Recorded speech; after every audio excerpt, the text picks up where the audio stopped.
we're back for our last show of this season. I am your host, Jaimir Starks, attending the illustrious Howard University, that is HU, home of the Bison, also known as Sterling Allen Brown University, with the Buffalo Soldiers as our mascots. So we want to appreciate everyone for coming on and coming in and for being with us on this journey as we've progressed. And New Year, it's a little bittersweet. I know how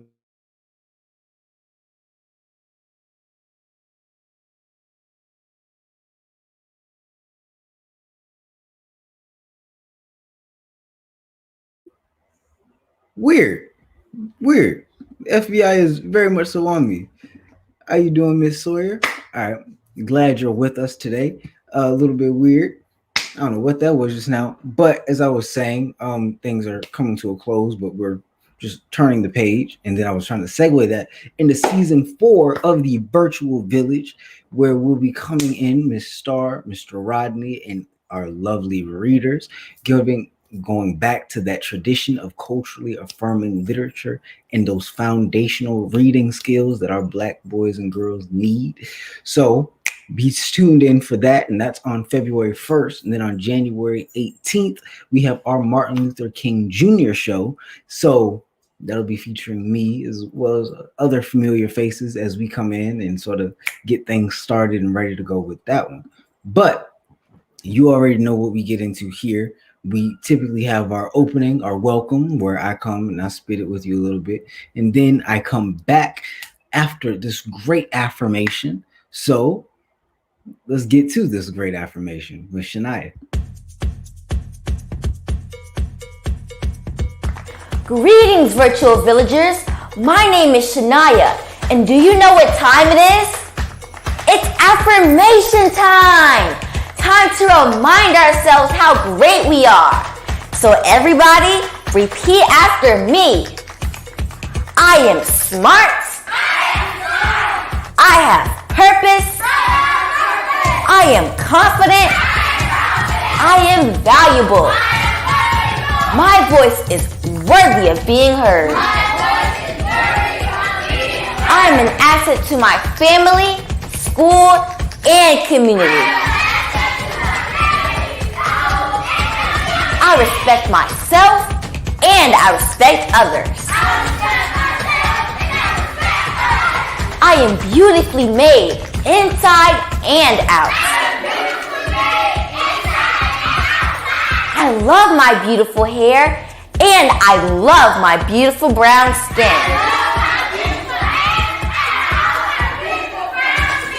I am more than enough. Great job, virtual villagers. Can I get a virtual high five? Great job. And always remember how fantastic you are. Absolutely. Never forget how fantastic you are. We always want to start off with Shania with that powerful affirmation. And now let's get into another powerful segment. Now, usually I come in and I do the Within Our Union, and I tend to discuss a variety of events that have been happening around the diaspora. But today I wanted to sort of slow things down a bit and sort of focus on one particular event, which is the Red Pearl movement in Uganda, and more so just sort of contextualize what's been happening there and sort of set things together for what we'll be speaking on a little bit later, but also to do my part with helping with the Red Pearl movement, even though it might be a little bit later than I had hoped. But, you know, got to start somewhere. So the Red Pearl movement and the people of Uganda have their election today, which is what the movement is surrounded by. And Uganda is 3 hours ahead of Greenwich Mean Time. So this means they're currently 11 hours ahead of me and 8 hours ahead of those on the East Coast. So the voting for the polls closed at 4 p.m. local time for Uganda. This is a heavily watched election because the incumbent president, Museveni, has been in office since 1986 and is speculated to be 76 years old. It should be noted that Museveni was not elected into his office, but gained the position of presidency after a 5-year rebellion in a rebel insurgency because of the contested election from 1980. So that the 1980 Ugandan election was contested, which led to militaristic combat. In Museveni led that, and he won. And then this has led the youth to come behind Robert Kyagulanyi Sentamu, also known as Bobby Wine. And Wine was a singer who was also spent his time protesting against Ugandan police brutality and debunking the empty promises and lies made by President Museveni. Wine's family, friends, and supporters have been harassed, beaten, and even murdered during this election cycle in an attempt to strong arm the Wine campaign into capitulating. Wine himself has been arrested several times since 2018 and has claimed he was tortured during his arrests. And this falls in line with another event in prior elections where a opposition party was going against Museveni, and extra legal as well as violence was taken against them on behalf of Museveni and his people. So we see this is a continued occurrence. And this has inspired the Red Pearl movement, with the red representing the blood that has been needlessly shed during Museveni's regime, and the pearl representing Uganda herself as the Pearl of Africa. This is Uganda's first digital election, so social media has played a rather large factor. Social media has also been a tool of the youth, who make up roughly 80% of Uganda's eligible voters, with Uganda's population being a little bit over 50% under the age of 35 years old, which in their eligible voters is which has approximately 18 million registered voters. And they've asked people to simply spread awareness about their current predicament in order to show solidarity. And the Red Pearl movement also comes during a time when internet access within the country has been cut by the Museveni government, with many opposition parties stating they're unable to reach other officials within their respective parties. So it's really just a communication breach in that factor. And on a broader scale, outside of Uganda, Facebook and Twitter have suspended several pro-Museveni accounts for violating their terms of service for misrepresenting a person. This comes after the accounts were seen displaying behavior that was termed coordinated inauthentic behavior, which means posting misleading or false information to demonize Bobby Wine and affirm Museveni. Even more incriminating is that the network of fake accounts was linked to the Government Citizens Interaction Center at the Ministry of Information and Communications Technology in Uganda, with Facebook later shutting down Kampala Times and Robusto Communications, which were both outlets and organizations that were pro-Museveni as well. It should be noted that Museveni has also had American bipartisan political support during his tenure, from the Reagan era all the way up to the Trump administration, with the U.S. providing the Ugandan government with at least 8 fighter jets and other military equipment worth roughly 744 million US dollars. This comes at a time when a majority of the Ugandan population faces extreme unemployment. So there's that. And we wish the people of Uganda safety, and that this election is different from previous ones, with an outcome that will assure the independence of the individual citizenry. Now, all of this is to say that there's still tallying results for the election, because the polls have closed, but they're now getting everything together and sort of counting. And the government has made it very clear that only one party, the ruling party, is allowed to count these votes. And they have arrested around 20 people who were independent vote counters, and they've confiscated their laptops, phones, and other materials and items. And they're taking this very seriously to make sure that only one party, the ruling party, is ensuring that they're counting the votes. So that is some cause for concern as well. But that is the Red Pearl issue. And I just want to send a lot of my feelings and condolences over there, and just wanted to do my part a little bit, and hoping that the people of Uganda are making strides and pushing through, and that they do get their champion that they believe, Bobby Wine, to sort of push for them. So salute to the people of Uganda, and much love and much respect. Now, this is the part of the show where we segue into a different walk of life here, and that is the recap of Tuesday. And it's interesting to do this one because it's going to be a very intimate show. like you guys get to peep in on something that happens quite frequently, where me and my good friend Joseph sort of just kick things and just discuss for like that's the show. That's the show. Um, we're expanding though, but we're getting back to our roots. Obi couldn't make it this show. He has some personal obligations to go through, so we wishing him safety as he goes through that and he's staying safe. But so it'll just be me and Jody for the next handful of minutes, just basically talking about the Black radical tradition. And I'm enjoying this one because it's like this is a regular conversation. So without further ado, my friend, my fellow Yali member, my cousin Joseph Sturgeon the third. What's good, bro? What's up? What's up, John? Man, how you feeling? Man, I don't know, cause it's like the last show. Everything is going really slow. I'm feeling it though. We basically have open realm right now. Like Basically, this is how we push the agenda. Like no one can really just sort of kick back with us, so we can say anything pretty much unfiltered at this point, and that'll be great. So, before we get into that, for those who missed Tuesday's show, I suggest that you sort of like, share, subscribe, and then to turn on your post notifications so you see all of that, and then we can never miss a show again.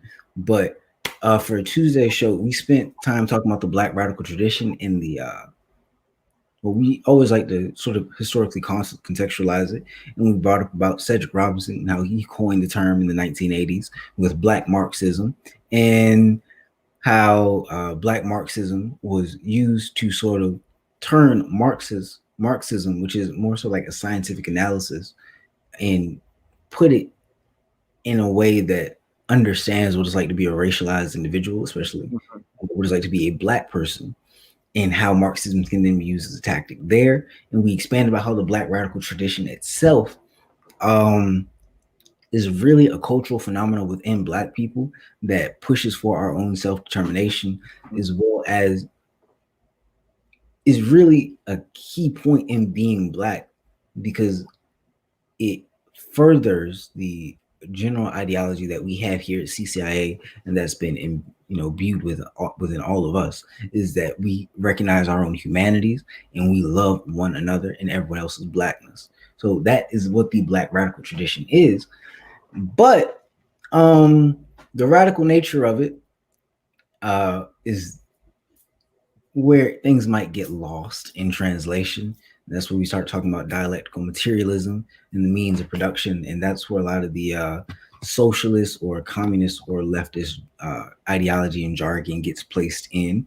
And that's what we get to talk about today. And we spoke briefly on Wednesday, briefly or at length, I don't remember. But we spoke about how the riot in DC on January 6th was rather interesting. I'll say that part. I didn't really give much faith or credit to it, because to me it was just like there was a small attempted coup that, like, maybe we'll see in the coming weeks whether it has like larger ramifications or not. But seemingly it was just some small little insurrection by white people trying to, sustain white supremacy in a country that it was already going to be sustained in the first place. So absolutely, we'll see. And to me is like, to speak on that too, because I don't want to give too much time on that one, but to expand on it, is that a lot of the language around the coup is very interesting, because, well, we spoke about how that there needs like a militaristic branch that enables a coup to happen. And as more and more information comes out, a lot of the quote unquote protesters, we'll call them rioters and looters, a lot of them, they were ex-military or ex-police officers, or off duty, like yeah, man. So it's like this shadow arm, but it's, I don't even want to call it a shadow arm, because it's very well documented that white supremacists and domestic terrorists are within the police, within the military, because that's mainly one of the main reasons that those institutions exist for. So it's a weird thing, but I don't want to call it a coup just yet because Yeah, it was just attempted. yeah, it was just like The real test will come when like Biden is supposed to take office, like because that's when you have to get the military involved and see like where at least a good portion of their loyalties lie. Because if it falls one or the other way, then we might have to consider it a coup. We might see something like catastrophic happen, but I mean, it's not my empire, so see, that's how I feel because it's like me being black in America, seeing the really racist part of America and the kind of racist part of America go at it. It's kind of like this is very entertaining because black people aren't being murdered at this point. Like this is really relaxing for a brother right now. But like I'm interested to see how it plays out, especially with this everything going on. Because if the military does side with Trump, then that opens a can of worms, and it's like, so this is what a coup feels like. But until then, I also saw that it was either Venezuela or Bolivia, and they issued a statement saying that someone should step in and handle the insurrection. Bring some humanitarian intervention into. Absolutely, like the UN definitely needs to deploy their peacekeepers and sort of handle the American rioters because they're getting a little rowdy, and I'm feeling quite unsafe. But that's a little bit of the recap, and now we got to do that thing that we do where we have our sponsors and we let them know that they're loved and thanks. So, Joe, do you want to do it? And now we will get a word from who? Our sponsors. Ooh. Hey everyone, it is Tasha Turnbull here, owner of T2 Fitness, and I am bringing to you all the Homebody Series. The Homebody Series was created because we are now more so at home, but guess what? I want us to feel connected. I want us to feel strong together. I want us to sweat together, and I want us to build our healthiest bodies possible. So we're going to be bringing you live workouts that you can do in the mornings, in the evenings, on the weekends, anywhere between 30 to 45 minutes. They're going to be low impact workouts, high impact workouts, but guess what? No matter what your fitness level is, all workouts are going to be able to accommodate wherever you are along your fitness journey. So make sure you join us because we need to work out, we need to be strong, and we can do this all from home.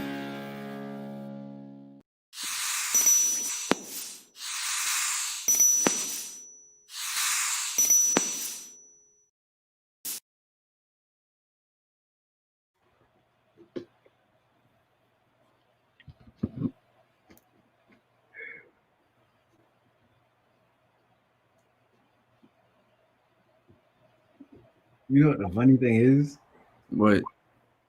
We really got like an hour and some change to just talk about the Black radical tradition. This would be great. So, for those of y'all who don't know, Jody's been my friend for about, I don't know, like a year with some change. Year and some change now. Yeah, and we've been talking about just leftism, which is the ideology that's away from capitalism, and it covers a large field.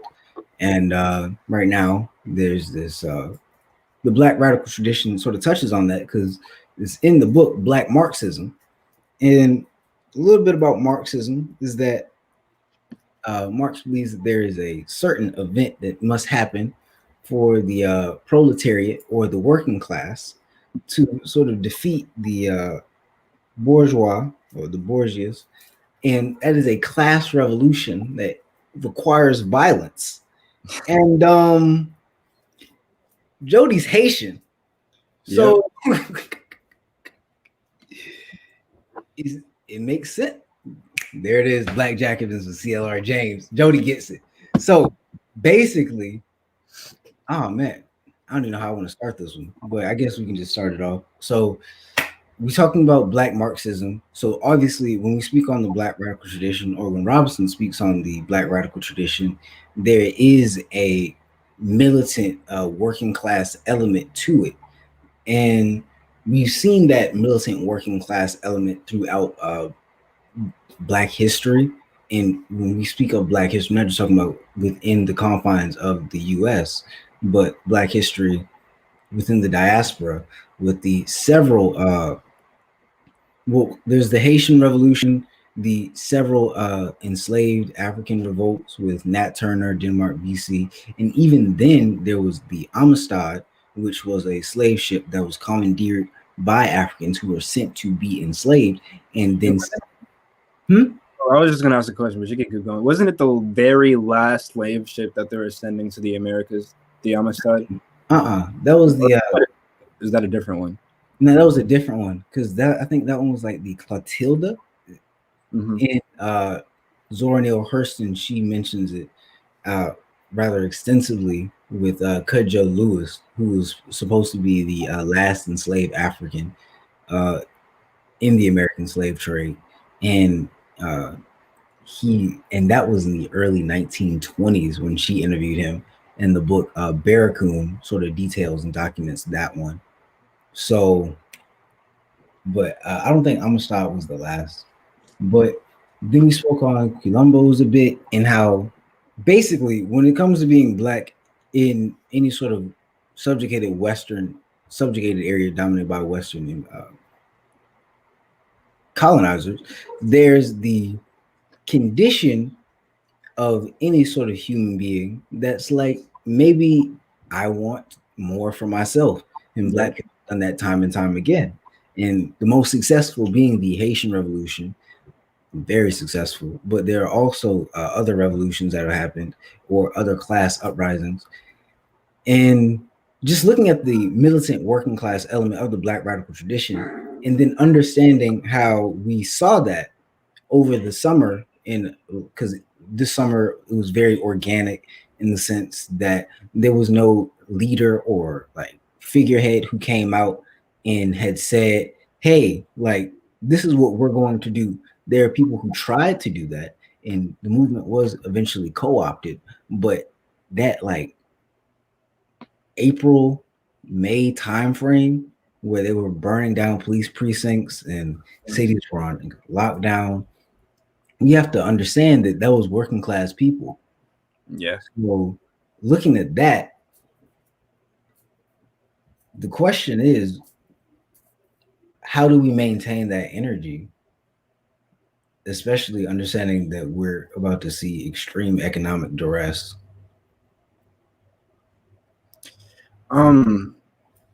I think my answer to that question, how do we maintain this energy?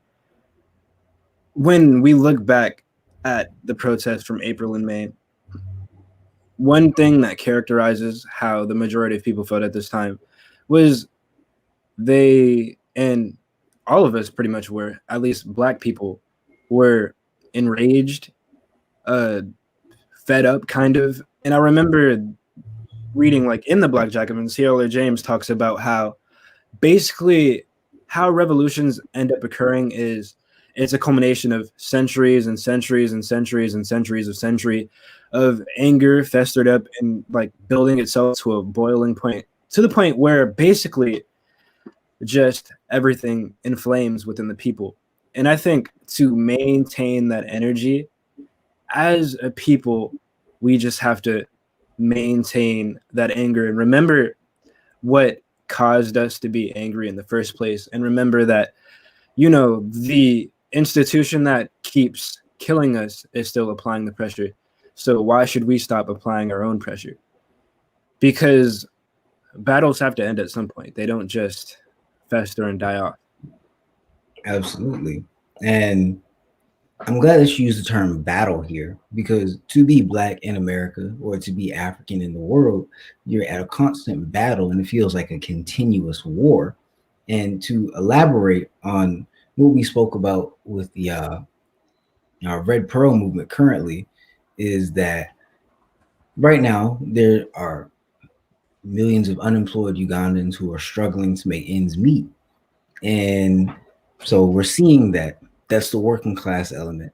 And working class means that if you don't have a job, and we use the term job rather loosely, but you don't have a job or you have to labor for a living, you're working class.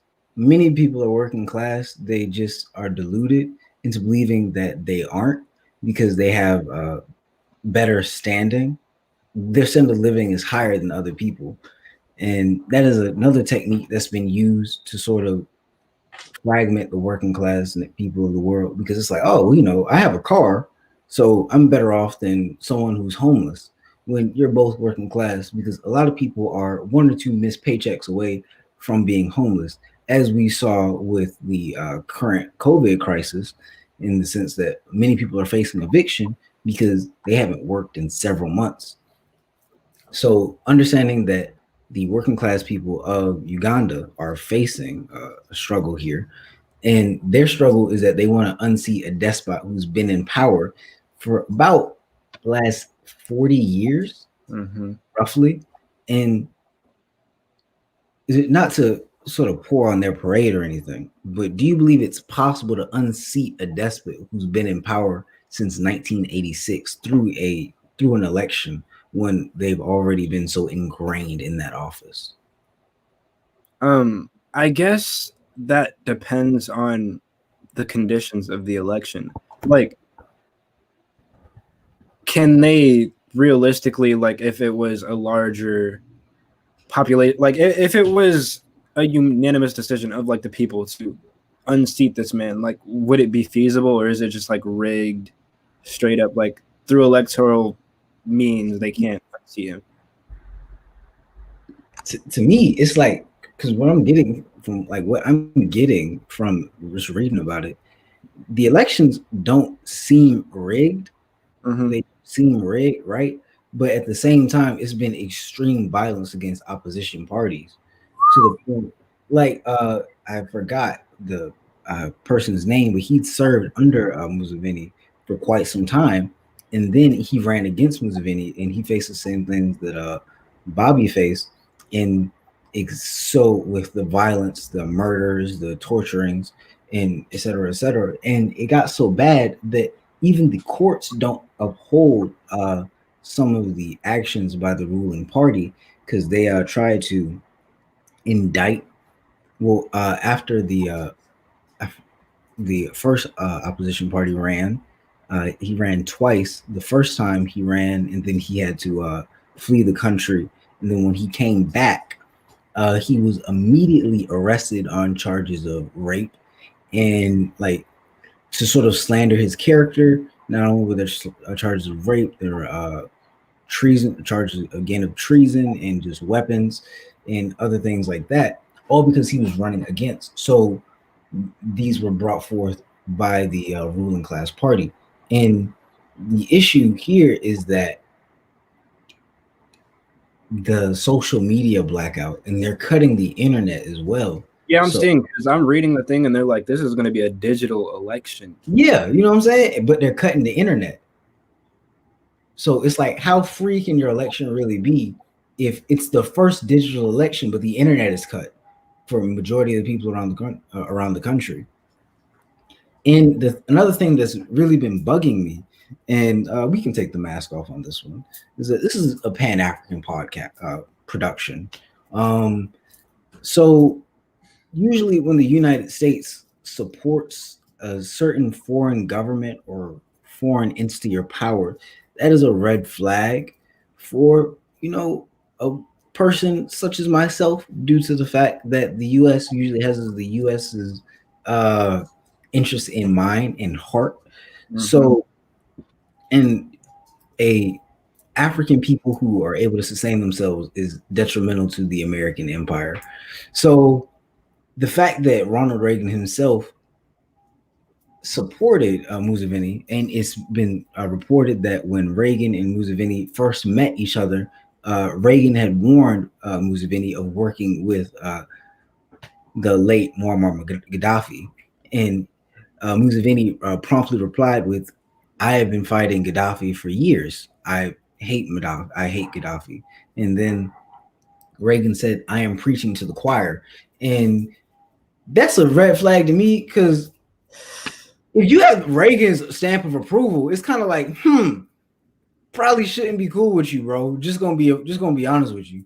So it's like I want the red pearl, and it's also interesting to see because we're talking about the Black radical tradition, and we're seeing the red pearl movement being used as an extension of that or a continuance of that, with the idea that Black people traditionally have pushed back against any type of oppressive or suppressive tactics, but they're simply asking for awareness. Now there is a mutual aid fund that's being called for, but this is all in the hopes of a democratic and free and fair election that will be respected, which to me, I have some qualms about, because I don't know how it would be substantial to sort of help, especially since the elections have already taken place, in the sense that, let's say Museveni does win the election again, then what? Do we just wait another 4 years? So it's like, how do we extend the Black radical tradition and using social media and using the internet in a way that leads to tangible material changes in order to help the people of Uganda? It's a tough one. It's a tough one because I don't think that there are too many tangible ways that you can use the internet and just directly impact the people living in Uganda. If anything, yeah, this is a really, really, really, really, really, really, really difficult one, because last show got to give him something. We can spread awareness, right? And then one thing, and we saw this the past summer, whenever there's like an atrocity being carried out abroad, and Americans hear about it, the first thing that comes to their mind is, oh, well, yeah, we can just use some of that good old-fashioned humanitarian intervention and go in there and like just upstage the entire thing, harming a lot of Black people in the process. And I don't want that. I do not want that route. I don't want any type of American military force just hopping into Uganda and just wreaking havoc on the land. So if anything, international support for any type of revolution that goes on is always a good thing, because the press and popular opinion isn't looking down upon these things, and it just makes it easier. But I feel, and this is always the way these revolutions happen, is it's going to be up to the people of Uganda, the people that are opposing this leader, to just revolt. It's a really bleak outcome, and it's a very bleak possibility, because revolutions, they aren't fun. Like, nobody likes seeing a bunch of death, nobody likes seeing a bunch of weapons, nobody likes seeing a bunch of just blood splattered all over a land because of some bureaucratic issues. What I'm saying? Yeah, for liberation, it just always seems necessary. It's a tough question, because it's all speculative and there's not much we can do as American college students, because it's like, except try to bring awareness and donate a couple dollars here and there and just sort of wish love over the people of Uganda. But it segues into how because a lot of activism and protests that we've seen in our recent years have been centered heavily around awareness. And awareness is good, but at the same time, once there's only so much awareness that you can do, and people can't really live off of awareness. And this is how we want to sort of morph the conversation into, how can we transform the conversation about activism into something that is actually active, in the sense of actually helping other people, other subjugated people. Because mutual aid is one thing, and we can talk about how mutual aid and just donating the finances is always very helpful. And mutual aid funds try to stay away from the social media activists who are like, yeah, I'll help out. Believe me, here's my cash out. Not saying that they don't have good intentions, but it's better to have, there are definitely mutual aid funds out there. And how do we transform the conversation from that of, yeah, we're going to bring awareness to the issue and move it to the realm of, we know about the issue, people are educated on it, and we want to act off of that. Because the retweeting is one thing, but then there's like, there needs to be that material condition that needs to be addressed. And that is probably one of the more difficult questions and difficult things that is going to be plaguing us, because social media.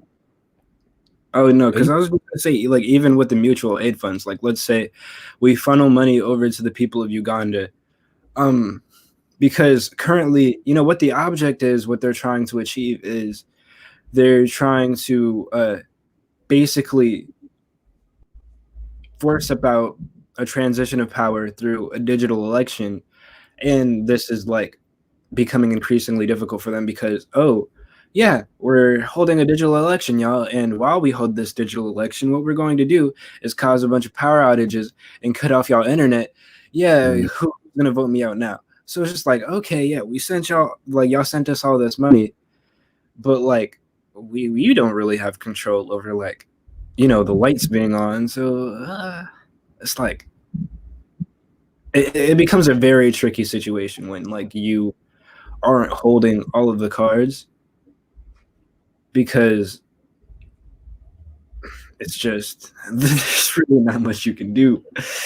Oh man, this is why I'm just like, allyship, international, like, mutual aid, it becomes increasingly difficult, because what people always got to do, like, being present is probably the best kind of, like, help you can give people. Like, just watching them from afar, it's kind of like, you know, a big deep breath of despair, just watching their situation unfold and not being, like, not having much to do about it. absolutely. Now I'm kind of getting sad now. Oh man. Okay. No, that's not what we wanted. That's not what we wanted. It was just to get us in the mood. But that's I'm glad you said you were getting a little sad, because we can sort of build upon that in the sense that, like, that's one of the tolls of being invested in the struggles of other people.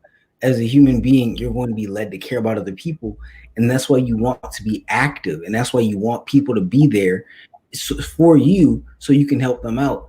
And when you're looking afar, it sucks, because it's like, well, I want to be able to help, but right now I got to make sure I can eat, and also I can't afford to fly out, and this retweet is all I really can do right now. You know, like, if we really want to pop big, like, the most realistic way to help these guys is by, you know, calling up all the black militias and having them fly down, because we're not the American military, we just ourselves. But I mean, right now.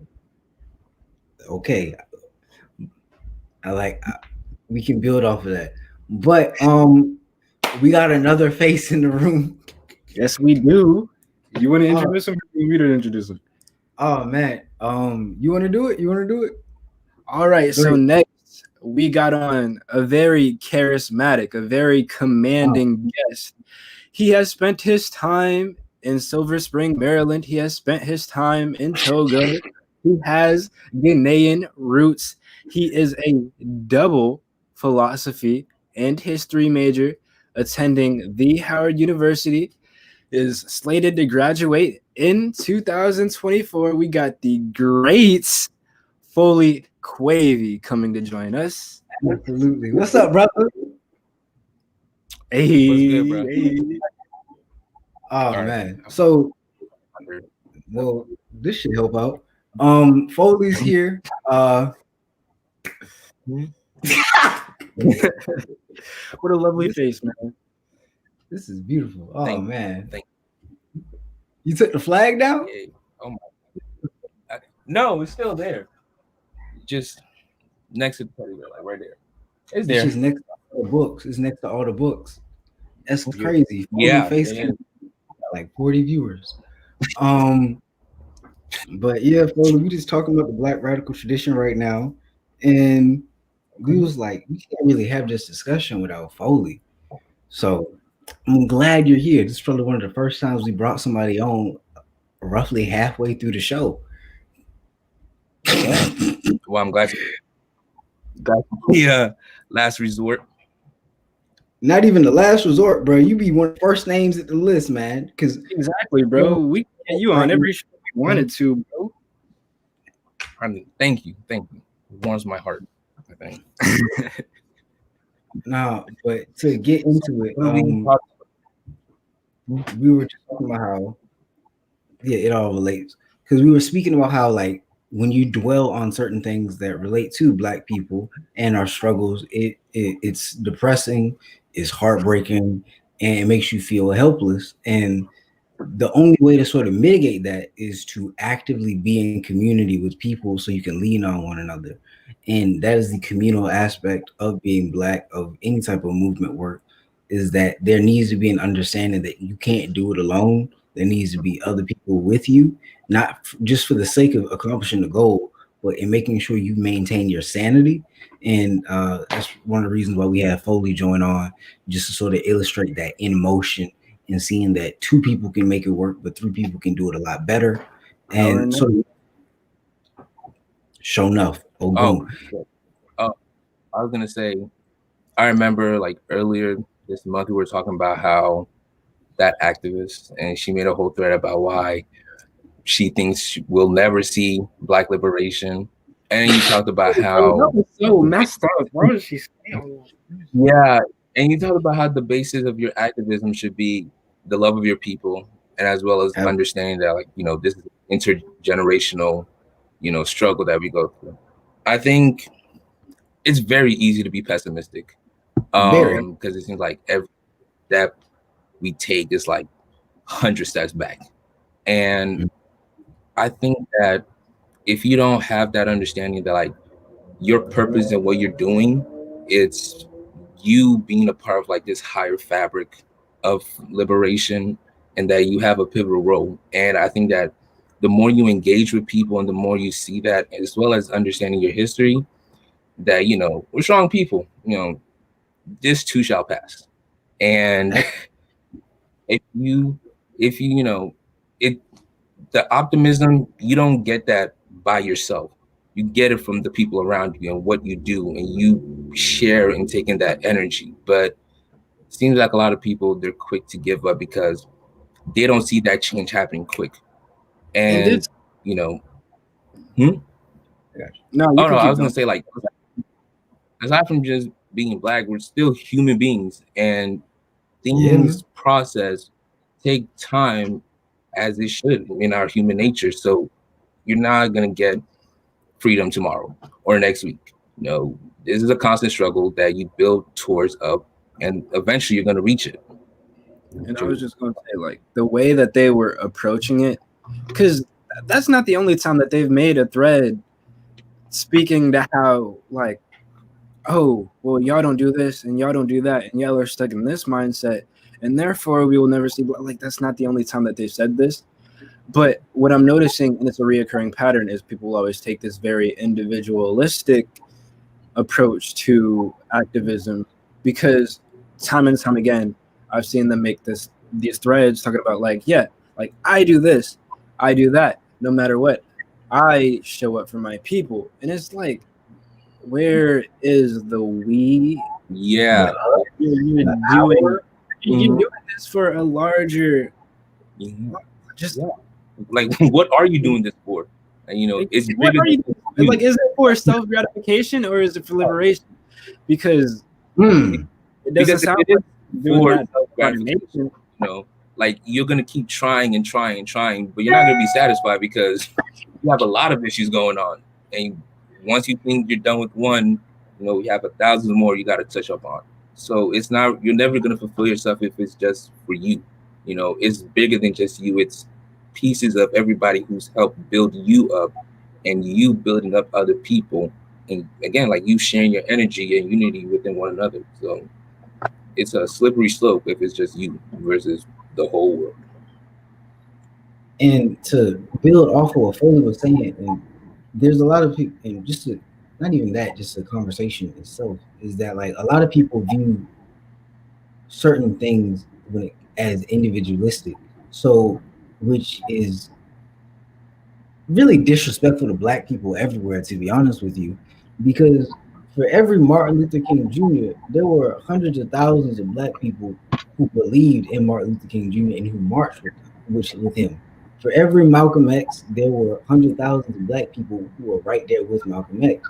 And for every KJ Brooks, there are hundreds of thousands of people who will happily stand with her in the field as we continue to move forward. But the issue comes with a lot of the activism here is that a lot the radical nature of the Black radical tradition is being lost as well, and just the whole Black tradition itself. Because before we even speak about how there's a socioeconomic variable within the movement struggle, we have to understand that there is a cultural struggle as well, which speaks directly to the fact that Black people have been bombarded with the European ideology that African people are defective, violent, inhuman, and just low grade, subhuman. So Black people have to combat that, and that's where a lot of the stuff comes from. Because, and we've touched on it time and time again, there has to be an ideological decolonization. There has to be an ideological affirmation of African and Blackness, and that's probably going to be one of the biggest things that we have to do as a people, because we talk about being politically educated. Political education is great. That's one of the hallmarks of the show. We come with topics, but there's a reason why we have that affirmation in the beginning, and that's solely because we need Black people to love themselves before we can do anything. Because if you don't love yourself, and you don't love other Black people, and that's the key, you might say you love yourself, but that's cool. Self-love is great. Have self-esteem. Everybody should have it. I'm at home with the dog. You get it. I mean, funny enough, the dog's name is Prince too, Jody. It's weird like that. But yeah, like, come here, Prince. Come here.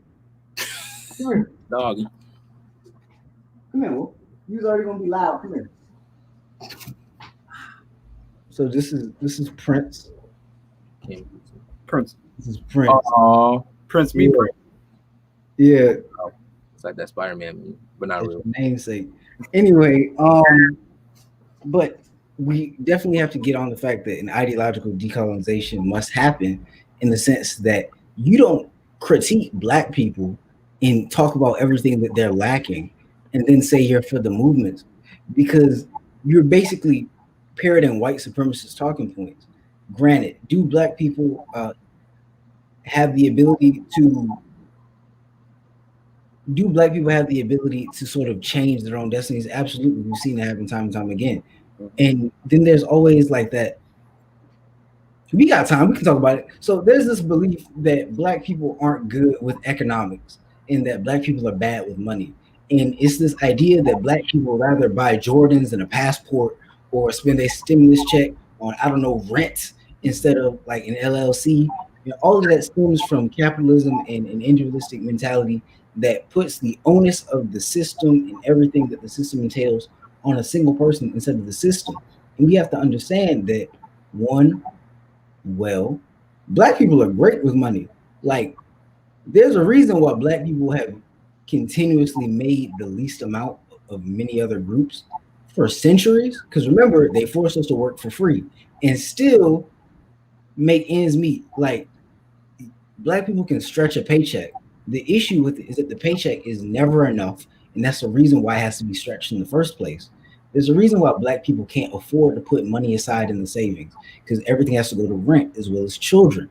And when you sit there and you blame Black people, African people, for the conditions that they're in, you completely ignore the fact that there's a reason why that they're in these conditions, and it's not because they chose them.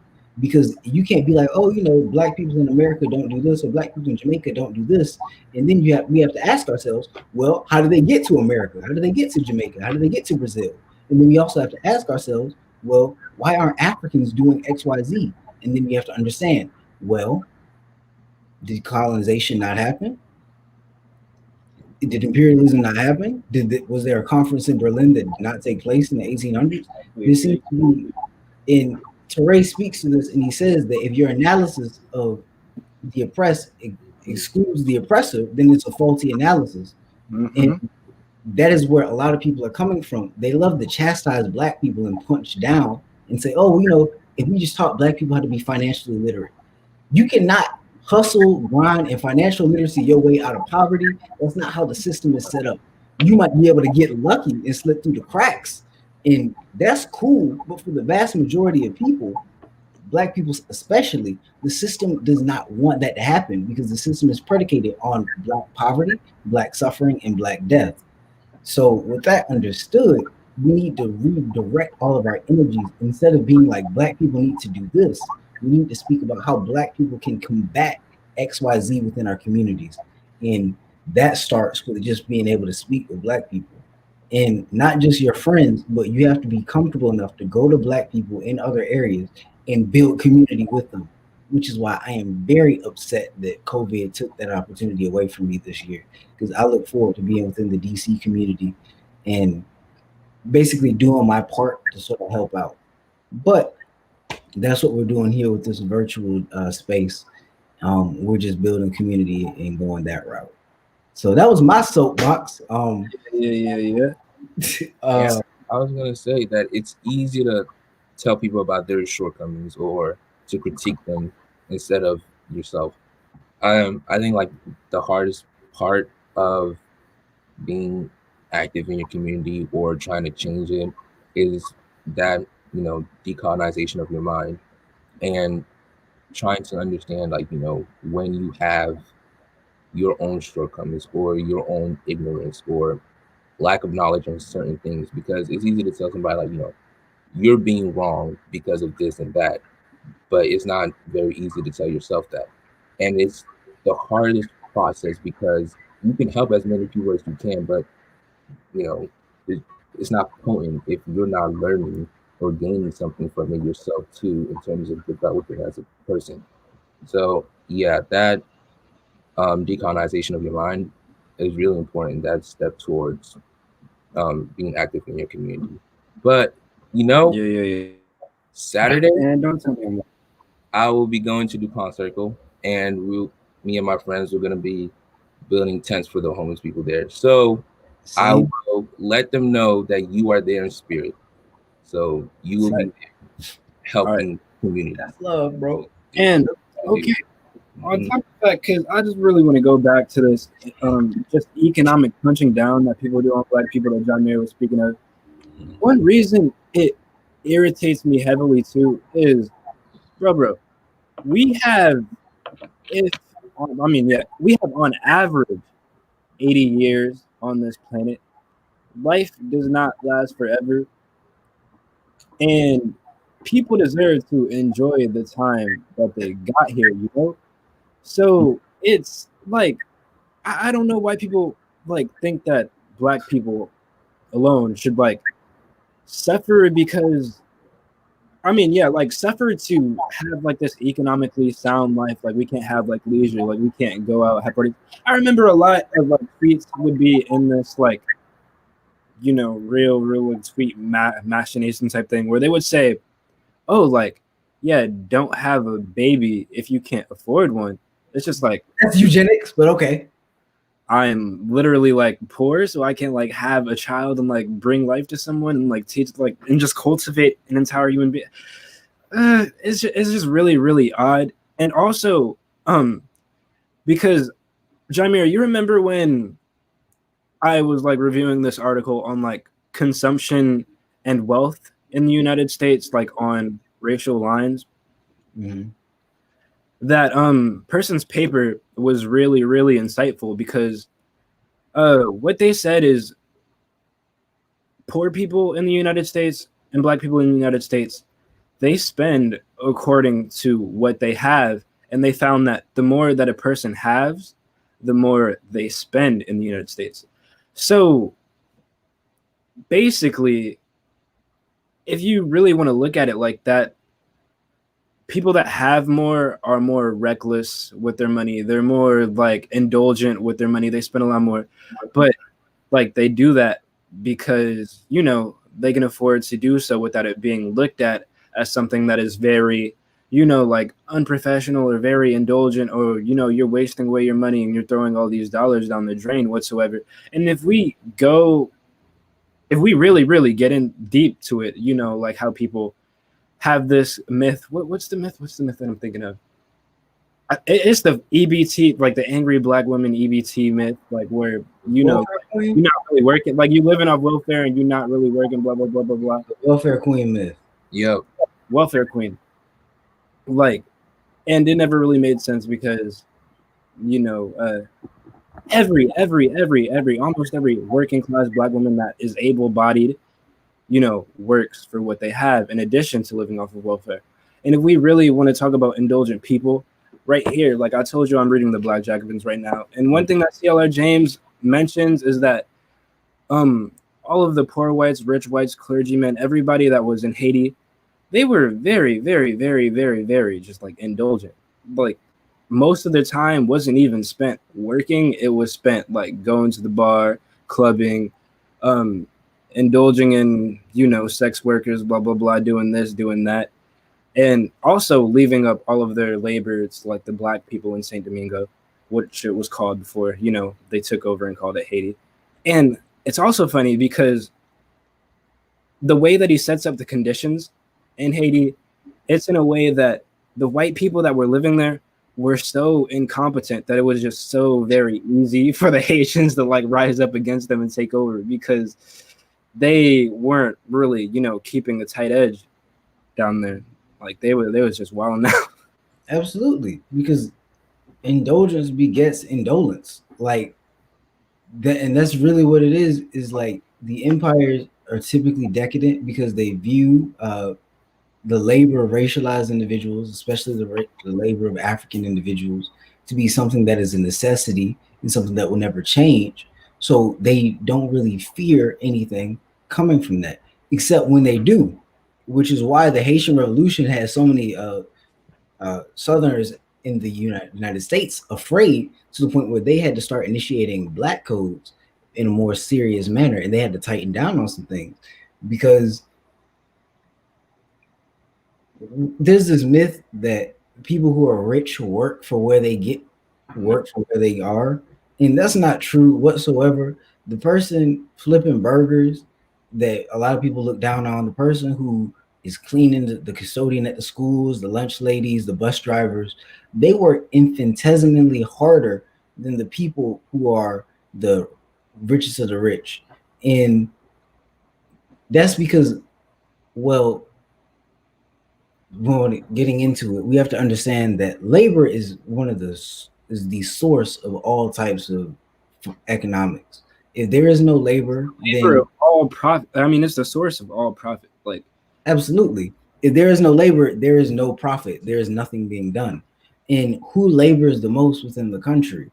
The working class, which is usually black people. Absolutely. Historically, yeah.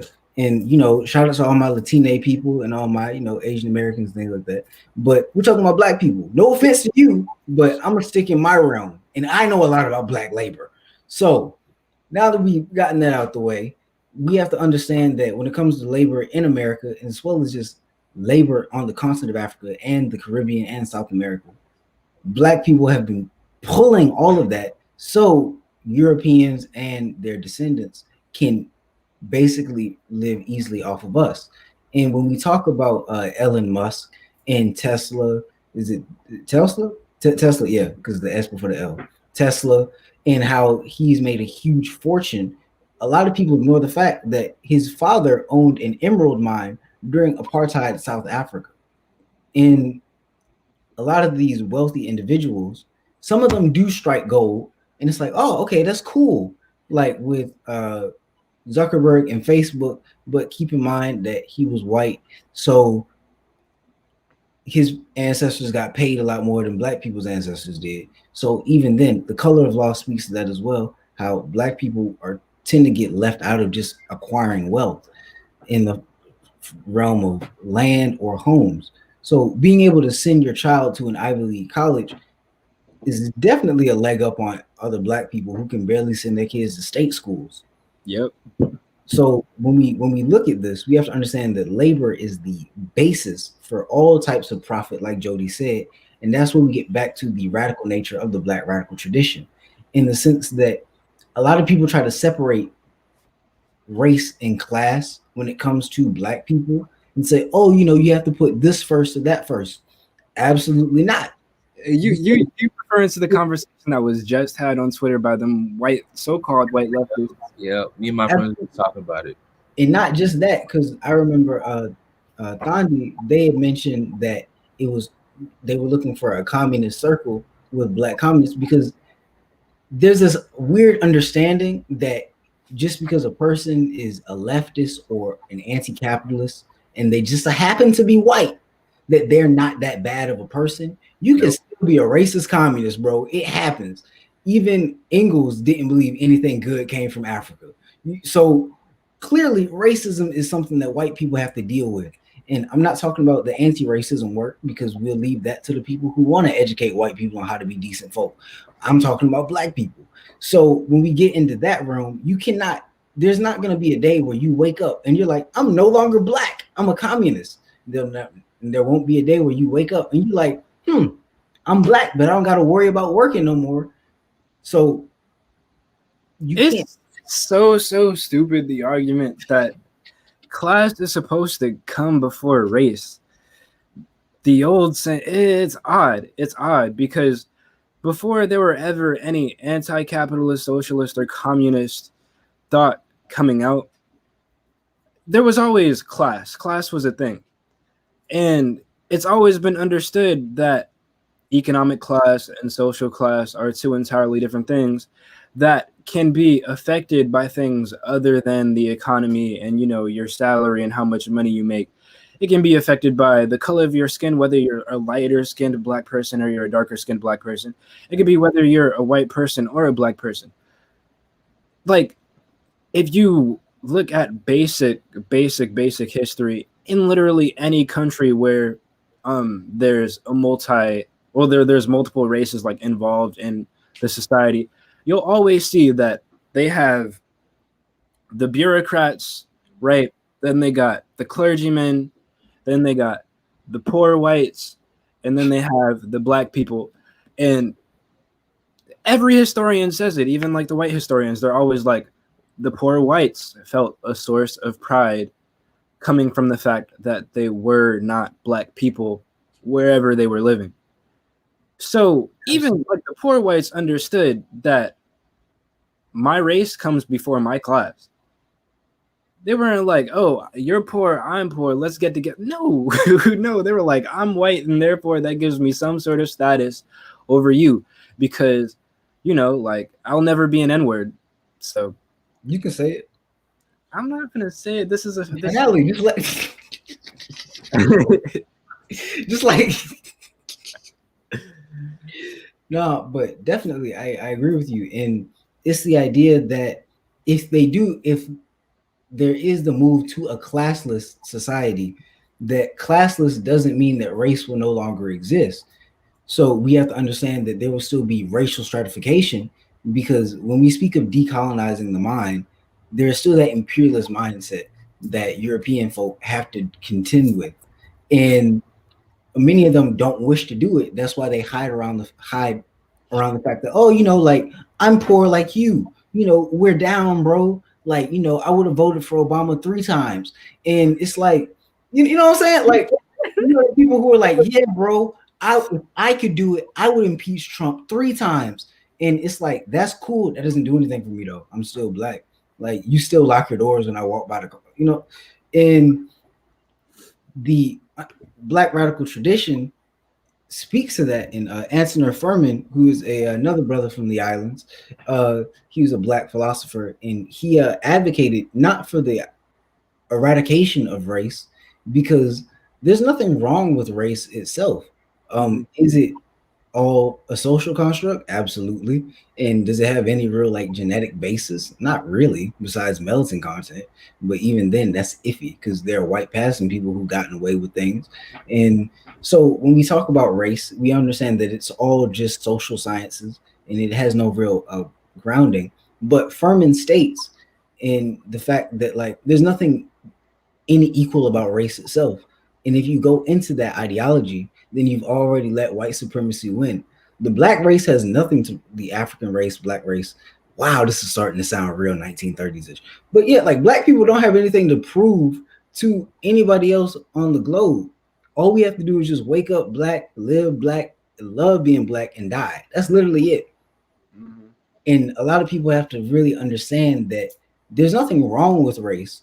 There's just an issue depending on your race and how you interact with other people, which is why certain person of color allies, I myself, I am black, I'm not a person of color. Certain POC allies, they tend to say certain things that are very racist in the hopes of currying favor with other POC allies or white people. And you have to understand that just because you're another racialized person doesn't mean that you can talk about people who are outside of your race in a derogatory manner, which is why I would never go out of my way to slander anyone's race. I just rather talk about how things that have happened and discuss those things.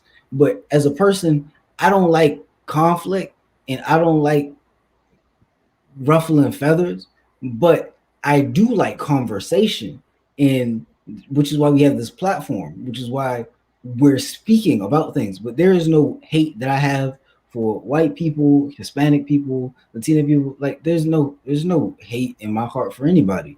Just an extreme love for black people. That's all I have, bro. That's all I have is an extreme love for black people. And dang, bro, I might cry. But anyway, like I can feel my eye getting heavy because I'm like, dang, I love my people so much. And we got to understand that the black radical tradition is in three parts. There is an overarching love for black people that needs to be discussed and needs to be had before anything can be understood. There, because blackness is not just a phenotype, it's also a mentality to me. You can be black, but you can still shuck and jive. That's cool, but then you're not a part of the crew. And then the radical nature of it is not just in the sense of, yeah, we're gonna push back against the machine and blah, I don't like Trump. It needs to be radical in the sense that there needs to be an alternative for people. Because yeah, capitalism is bad, but what is our alternative? And that's how we get scientific socialism and crematorism. And if you want to go all the way with the Marxist communist ideology, then that's cool too. But there needs to be an alternative.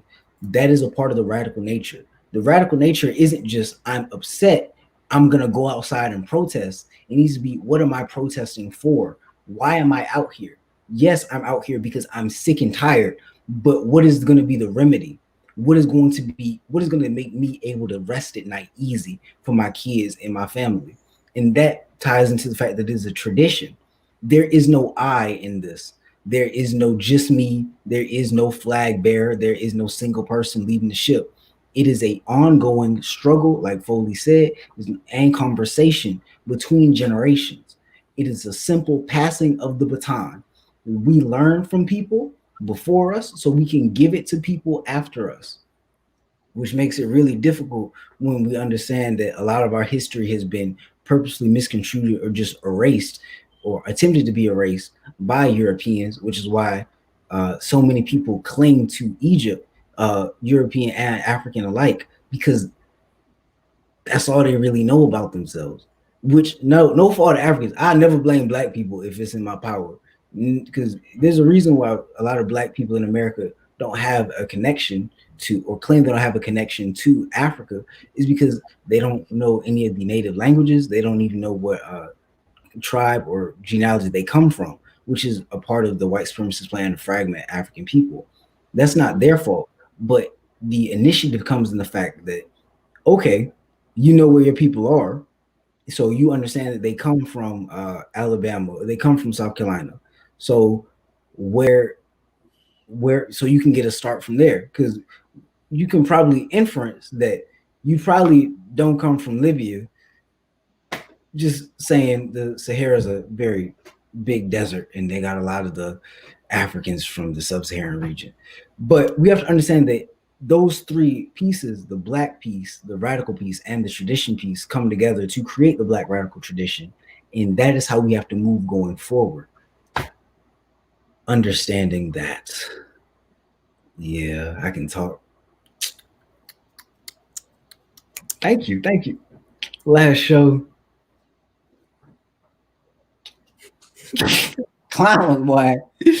But what else y'all got, man? Because we can keep reading. Yeah, just throw some more at us, bro. What else you got? What else you got? Understanding that piece, we talked about a little bit on the social piece of it and social media in that regard, and how COVID has got a lot of people locked in, so virtual avenues, and the sense that understanding that it is an ongoing conversation. Probably the hardest things that we have to do as black people is talk to other black people, and probably in our immediate families, because a lot of them have certain ideologies and stances that are counterproductive to loving all black people. And man, this is difficult because it's like basically you have to, before we can go out into the community and do community work, we have to address the family unit first, because families build community. And if there's a fractured family, then the community won't be able to come together and sort of love on one another. And the difficult piece in that is like, how do you sort of work within generational healing within your family so that you can then move forward for community work? Because there are a lot of African people who, for more or less better words, have very strained family relationships, which comes from certain incidents or certain traumas. And the goal in that regard is, how do we even attempt to heal that? And not saying that you got to go out there and knock on everybody's door and be like, so do you love your kids and do you love your parents? Like, you don't got to do all that, but just like starting the conversation to where people are comfortable enough to be able to speak openly with their family members, because I think that'll be probably one of the bigger steps to African liberation. I think that like time plays a role in regards to building a relationship or strengthening relationship between families. I think setting aside some time and speaking goes a long way as well. So just building like little stepping stones before reaching that stronghold of family relations, of which you can be comfortable around one another to have dialogues. But I think it becomes difficult at times when you view some of your family members in a certain light. Like, it's hard to talk about certain things with your mother compared to your father or your uncle and so forth. So I think trying to have some sort of middle ground between parent and friendship, I guess. Not really friendship, but like mutual understanding between one another, I think can be like, the basis of working towards it. No, absolutely. I agree. Like that mutual understanding, and pin that season 2, we're going to talk about childism. Now, people don't view their children as actual people, but more so as like objects, or Extensions of themselves. not even an extension of themselves, because sometimes they don't treat their kids with respect. You know what I'm saying? Like they don't fully see their children as human beings, but more so as things to be lorded over. You know what I'm saying? Yeah. And that comes, like Dr. Stacy Patton, who was my professor, she's done extensive work on that, and there have been other people working on childism, with Nina Monet coining the term. But it's the idea that there are some people who are less human than others, and so you treat them as such. And people treat children as less human, which is why they talk to them any kind of way. Sometimes they resort to physical abuse to sort of get a point across, or just other traumatic experiences, in the sense that, okay, I'm older than you, I know more than you, shut up and listen to me. And that is antithetical to being African, because we can't have an intergenerational conversation if the children don't even want to speak to the older folk, because the older folk have imparted so much abuse onto them. And it's a continuous cycle. So we have to definitely get to that. Oh, that's a good one.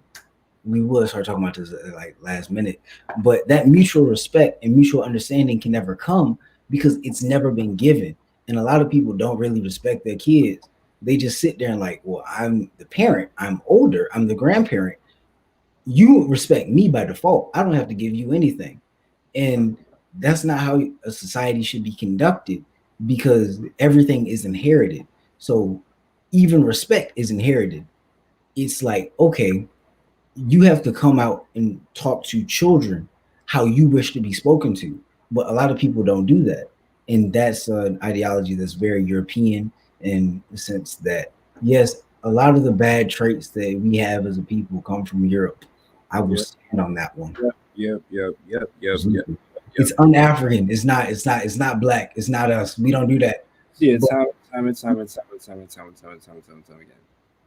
this is great. This is great. But definitely, yeah, we'll bookmark that one for season 2 when season 2 does come. Kenyatta says, parents don't treat children as equal as human, which is a hindrance to the growth and self-love children have to develop. I blame white supremacy. And we agree. Well, I agree. I can't really speak for everyone. Most of the time, parents just do. They don't know better because they just do what they were taught, from Mhm. parents and such. But I also think that obviously, the parent and child relationship, it is or should be built on love. So sometimes when parents do something destructive, they think it is out of love because as a parent you're supposed to be the protector and you're supposed to be this and that, and they don't really see the ramifications of doing so, because in their part it's good intent, but the execution is wrong. I was reading post-traumatic slave disorder, Uh-huh. and Dr.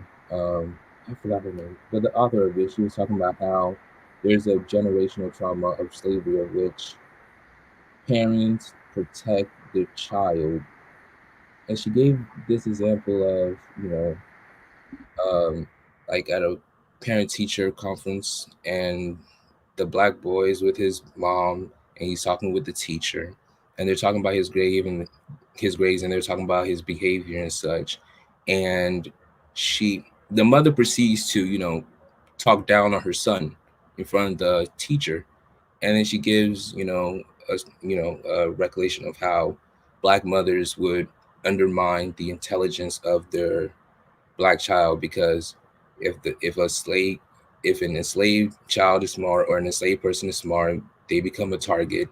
And so black mothers had to do these things to demean them, to keep them out of harm from slave owners. And it is sort of this generational trauma that passes down, and they don't even realize what they're doing, and it just leads to a cycle of just more dehumanization. Those folks. Like, so many layers, bro. But that right there, this is a part of the black radical tradition. Just having a conversation and being able to sort of start on topics that we can then double back to later. And the overarching message of the black radical tradition is that eventually we'll be free. Not just physically, but economically, spiritually, mentally, and free in every sense of the word, and able to live as we please. That is the sum total of the black radical tradition. Um, Thank you all for being here with me as we sort of just delve into this. We have Caitlin 10. How you doing, Caitlin? I'm glad you're here watching. Caitlin is a good friend of ours who goes to UMD. If she transfers to Morgan or Howard, you can see Caitlin on here soon enough. Just a hint, but that's Caitlin. Glad to see Caitlin here. Just happy to be here. Want to give a lot of love to everyone out there in Uganda. Hopefully, y'all elections go out and out of that bubbly wine. I hope I'm saying that right too, because I love Black people and everybody around it. But if you didn't know, I'm very American, so some of my pronunciations might not be the best. So if I'm saying something wrong, please let me know, bro. It's your fault, Brad. Yeah, we could just blame everything on the Queen. Everything on the Queen. But Miss Star says excellent show in first season. Hint, hint. That's the first season. Season 4 of the Virtual Village will be on the 1st of February. When will 2050 and beyond come back? I got to see what my workload looks like because I'll be entering my second semester at Howard University next week. I got like math at 8 a.m. in the morning and everything. So we'll see how all that plays out. But Foley, Jody, any words? Thank you for having me on this entire season of 2050 and beyond. I am very, very, very grateful to have the opportunity to speak so many times to you. Love having you, brother. Love having you. You've been great. Foley, you got anything, G? Thank you for inviting me. I really do enjoy being here and talking with you guys and everything and so forth. So I actually cannot wait for the second season. So I will be preparing myself to do more and hopefully be more involved in the second season. So thank you so much, Amir. Jaimir. Oh my gosh.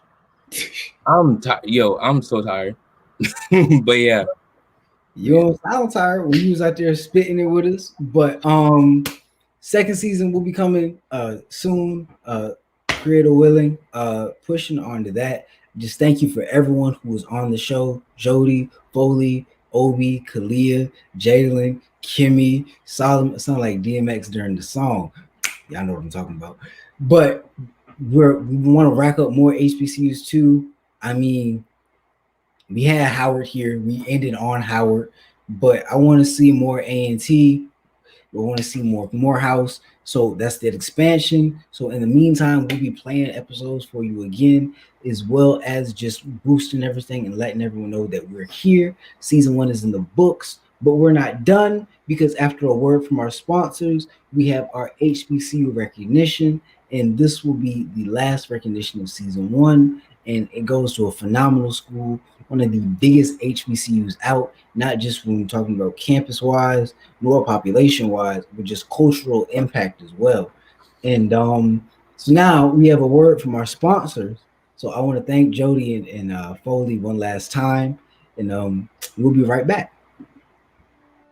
Smart kids make our world better.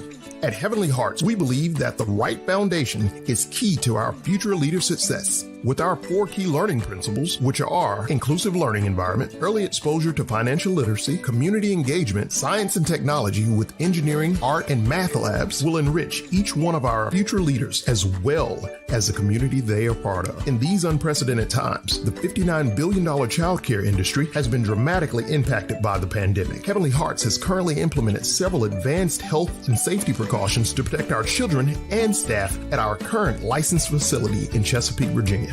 Our new location will continue to use advanced technology to protect our children from this and future threats to their health and safety, as our mission is to educate, empower, and equip our students with the necessary foundation to be holistically successful throughout life.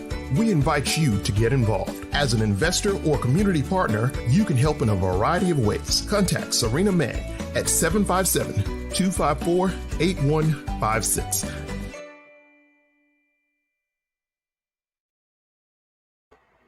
Howdy. This is probably one of the first times that people have stayed back to see the HBCU recognition. So I'm glad we're pushing that. Don't forget to like, share, and subscribe as well. And make sure you tune in on the 18th for our Martin Luther King Jr. show. Don't want to miss that one. So you're probably wondering, what is the HBCU that we're recognizing? So let's get into it. On March 9th, 1891, the Agricultural and Mechanical College was established as part of the Second Morrill Act enacted by Congress in 1890. The college initially shared space with Shaw University, but moved to Greensboro with the aid of DeWitt Clinton Benbow and Charles H. Moore.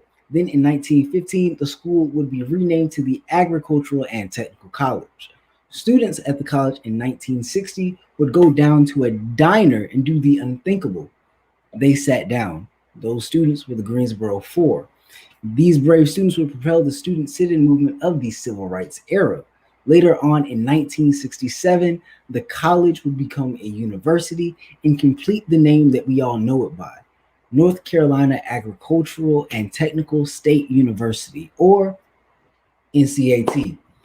NCAT is the #1 public HBCU in the country, #1 public, and the most affordable university in the state of North Carolina, and the #1 producer of Black graduates in engineering and agriculture, which makes sense given the name.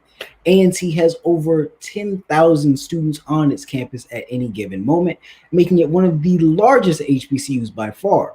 It uses its size for good because it is always producing. NCAT has 44 patents with 27 patents pending and 7 startup companies. There are also 4 centers that must be noted: advanced manufacturing, cybersecurity, research, education and outreach, entrepreneurship and innovation, and North Carolina Transportation Center of Excellence in Connected and Autonomous Vehicular Technology. That's a lot and a mouthful, but you can tell NCAT is one of the leaders when it comes to production. And who are some notable alum? We have Ronald McNair, an astronaut and physicist, and who made transition during the Challenger Space Shuttle explosion. So that is Dr. McNair. He attended NCAT. Then there's Harold L. Martin, American engineer, educator, and current chancellor of NCAT. Henry Fry, who is the first Black Chief Justice of the North Carolina Supreme Court. Jesse Jackson, everyone knows Jesse Jackson, civil rights activist. Alma Adams, who currently serves as the North Carolina 12th House District Representative and has served since 2014.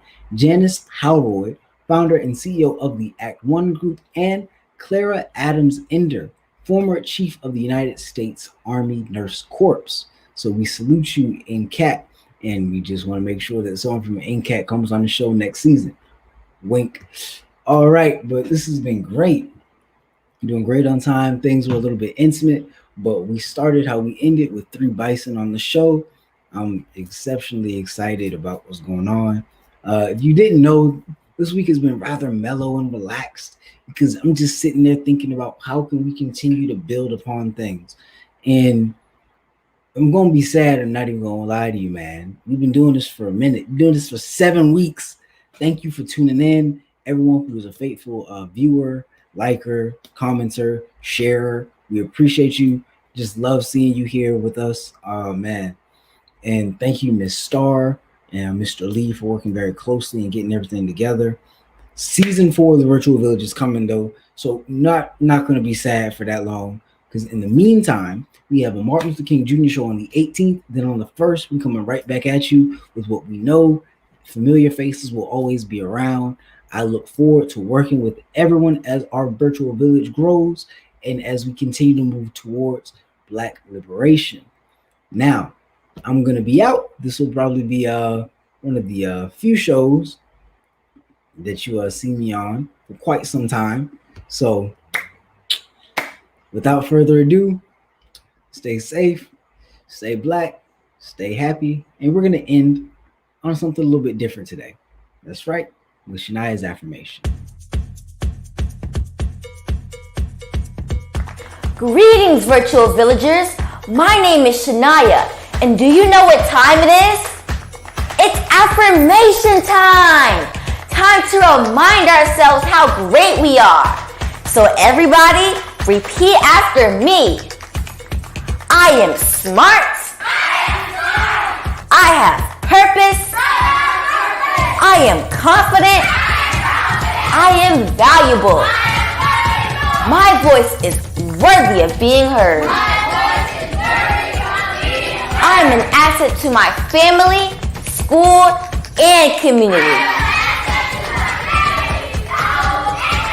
I respect myself and I respect others. I am beautifully made inside and out. I love my beautiful hair and I love my beautiful brown skin. I am more than enough. Great job, virtual villagers. Can I get a virtual high five? Great job. And always remember how fantastic you are